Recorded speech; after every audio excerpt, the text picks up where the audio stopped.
on va vérifier déjà via le circuit équivalent de terminal. D'accord? Et après, on vérifie, on fait la même chose avec le circuit initial.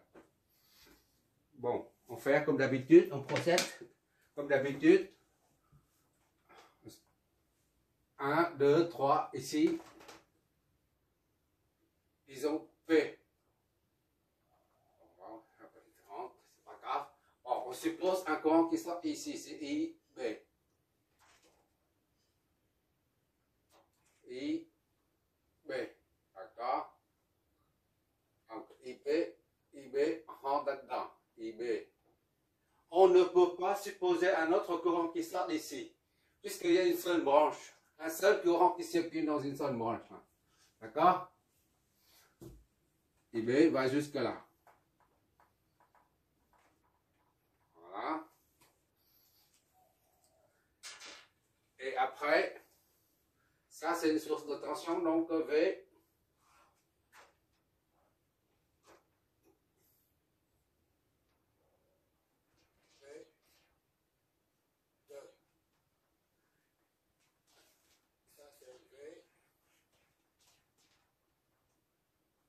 P1. Là, c'est P1.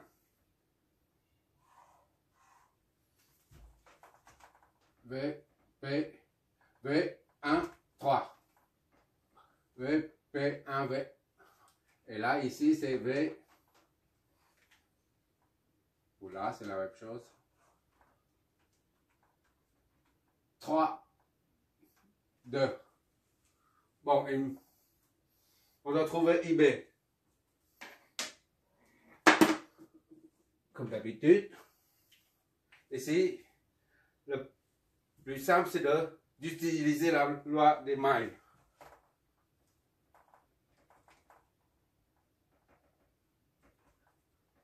Donc, V, 3, 2. On suit la flèche.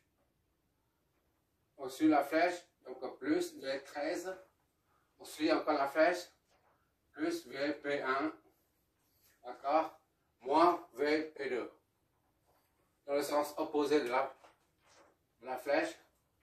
Moins VP2 est égal à 0. D'accord? V113 et VP1. V32 c'est égal à VTH aux bornes de la source. V32 c'est 16. V13 c'est RTH. TH fois IB. Plus VP1 c'est RB fois IB. D'accord? Moins VP RB fois IB. VP2 c'est égal à la tension aux bornes de cette source externe, c'est-à-dire 1 volt.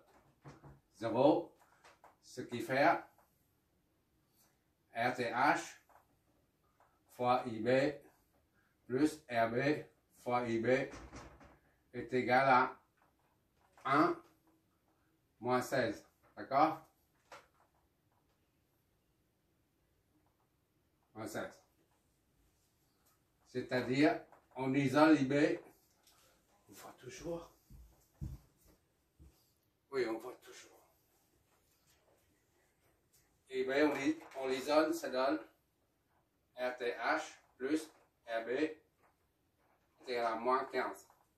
Soit IB est égal à moins 15 divisé par RTH plus RB.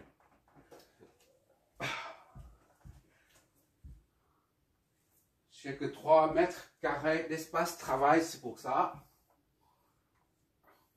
IB est égal à moins 15 divisé par RTH, c'est combien? RTH est 8. Plus RB. RB c'est 1. D'accord? IB est égal à moins 15 sur 9 ampères. Voilà. On va l'entourer. Ça, c'est le courant qu'on a injecté dans le circuit équivalent de terminal. Comme on dit, ça veut dire ce que ça veut dire, équivalent. Ça, c'est équivalent à ça.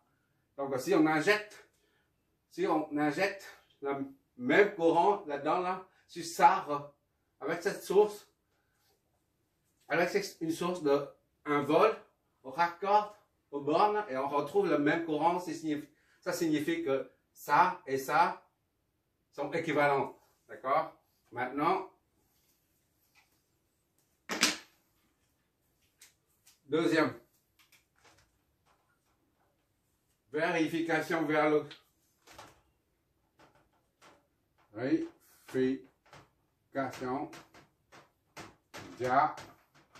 le circuit initial d'origine.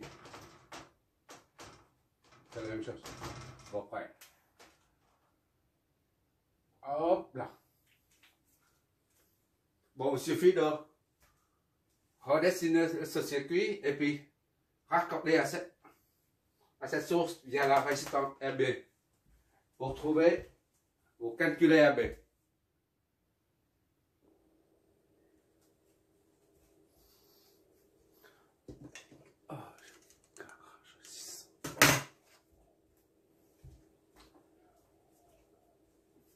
Là, je reproduis le circuit d'origine et on va injecter via la source de tension et la résistance d'attaque un courant IB.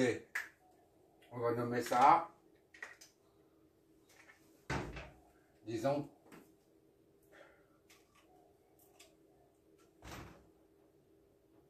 P. 1, 2. Ici, c'est 3. D'accord? Ici, c'est le même que 0. Ou le point 0. Voilà. On injecte un courant dedans, IB. IB. IB. Remarque ici, oui.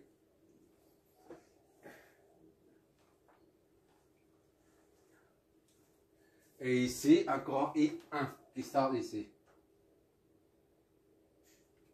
I1 ou IA. I1, elle est. I1. I1 ici. Les deux se joignent pour qu'il n'y ait pas de bouchon, un courant doit descendre. I2. D'accord? Bon, on va flécher les flèches de tension. Ici, c'est V 3, 0 ou 3, 2, c'est la même chose. Ici, c'est une source de tension, les deux flèches dans le même sens. V, P, O. Ici,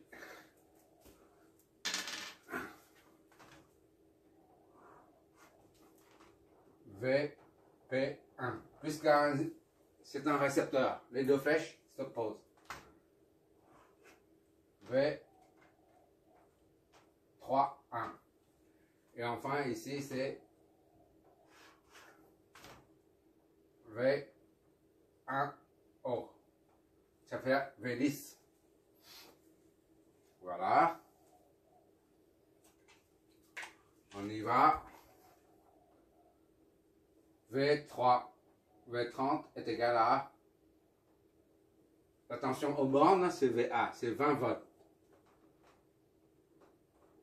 V30 est égal à V3 moins V0 est égal à 20. Donc, V3 est égal à 20 volts. D'accord?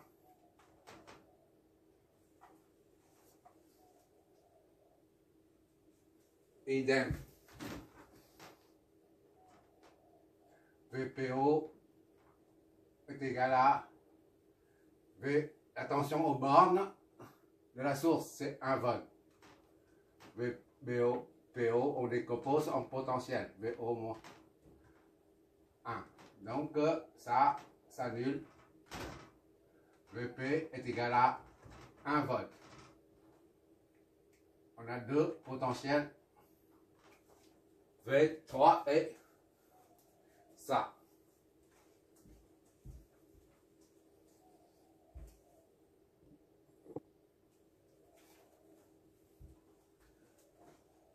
qu'est-ce qu'il nous reste à faire? On fait ça. On applique la loi d'Ohm. V3,1 est égal à R1 fois I1. D'accord? V3 moins V1 est égal à R1 I1. D'où I1 est égal à V3 moins V1 sur R1. Est égal à V3, c'est combien? 20. D'accord? I1 est égal à V3, c'est 20, moins V1, inconnu. V1 sur R1. R1, c'est 10. Notre première équation. On va faire la même chose avec ça. Avec ça déjà. V1 est égal à RB fois IB. VP moins V1 est égal à RB fois IB. D'où IB est égal à VP moins V1 sur RB. IB est égal à VP, c'est 1 moins V1 sur RB. RB, c'est 1. IB est égal à 1 moins V1. Notre deuxième équation, d'accord? Troisième équation, c'est ça. On applique la loi d'Ohm au troisième récepteur. V10 est égal à R2 fois I2. V10 est égal à V1 moins V0.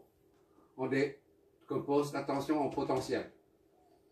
R2, I2. I2 est égal à V1 moins V0 sur R2. Avec V0 est nul, on a I2 est égal à V1 moins 0 sur R2. R2 c'est 40. Soit I2 est égal à V1 sur 40. Notre troisième équation. Jusque là c'est classique. Maintenant, on applique la loi des nœuds ici. I1 plus IB est égal à I2. Loi des nœuds.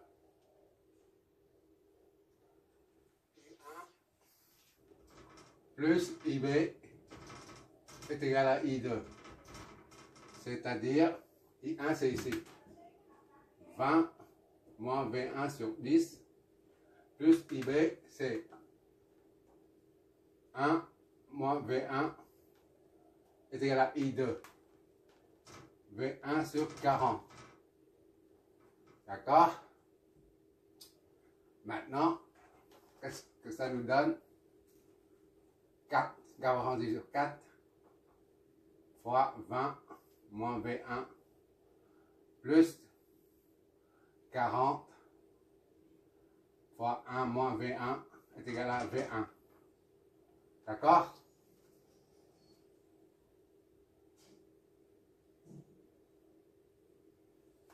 Soit 80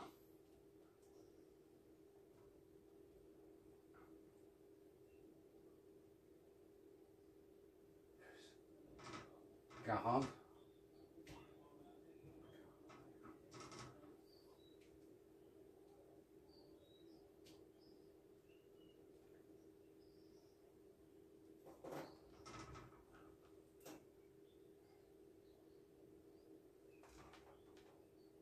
soit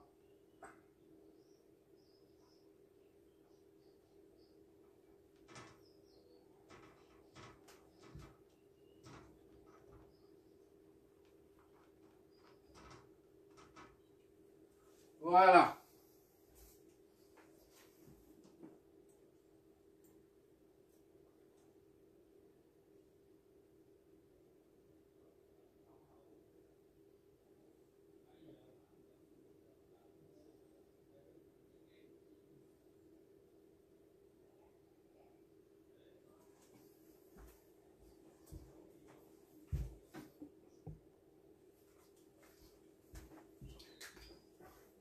Ici, c'est 4, c'est pas 40. D'accord? 4V1. Ça, multiplié ça, 80. Et ça, moins 4V1. D'accord? Plus 40, moins 20. Voilà. Donc ici, c'est moins 4, moins 44, moins plus 45. V1 est égal à 120. Soit V1 est égal à 120 sur 45 volts. D'accord?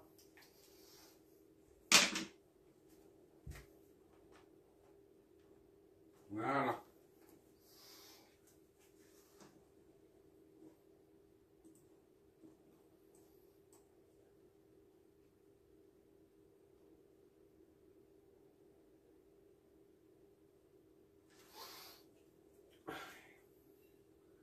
Maintenant, pour avoir IB, il suffit de remplacer V1 dedans. Et on obtient IB. 2 IB est égal à 1 moins V1. Donc 1 moins 120 sur 45. Ça donne combien? Je dois prendre la calculatrice pour être sûr. 1 moins 120 sur 45. Ça donne moins 5 tiers. IB est égal à moins 5 sur 3 ampères. Voilà.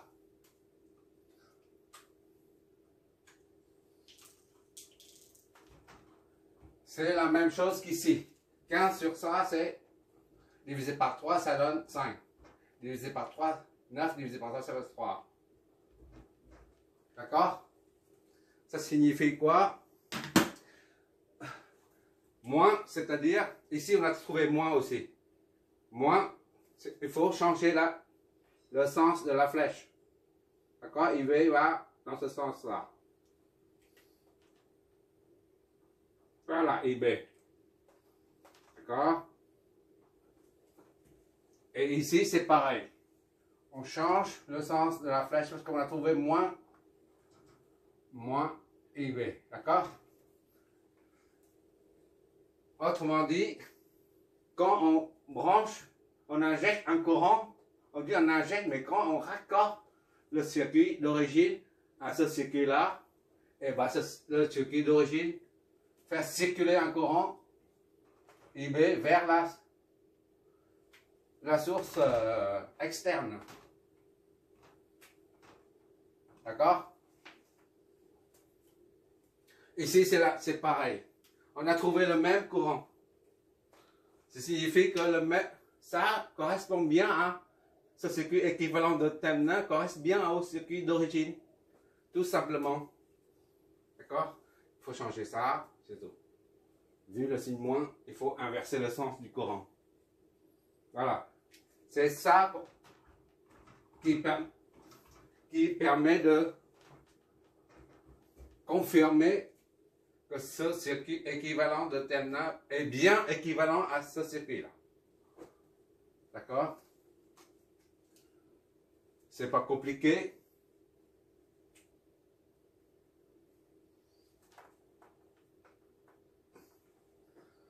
J'inverse pas, hein. Je te laisse faire. Quand on voit un signe moins, c'est-à-dire qu'il faut inverser la supposition, le sens supposé dès le départ. Et ainsi que quand on inverse le sens du courant, il faut inverser aussi celui de la flèche de tension. Par contre, pour la source de tension, la flèche reste telle qu'elle. D'accord?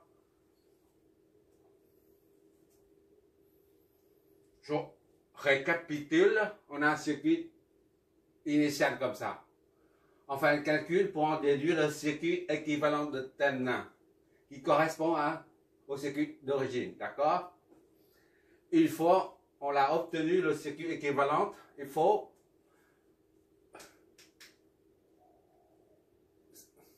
contrôler la résistance équivalente et la source équivalente de Thevenin.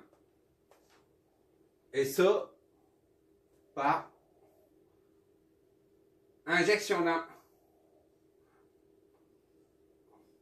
Oui, injection d'un courant dans le circuit équivalent. De même, pour le circuit d'origine, on injecte un courant dedans. Et si les deux courants, IB dans le circuit d'origine et le IB dans le circuit équivalence, sont le même, alors là, dans ce cas, le résultat pour le circuit équivalent de Thévenin est correct. Si on trouve ici moins 5 sur 3 ampères, ici on trouve moins 4, par exemple, moins 1 ampère par exemple, ou 1 ampère. Cela signifie qu'ici, il y a quelque chose qui cloche. Soit R n'est pas égal à 8, soit VTH n'est pas égal à 16. Voilà. Si on trouve les deux courants différents, alors il faut refaire le calcul, c'est tout, en fait. Merci d'avoir regardé.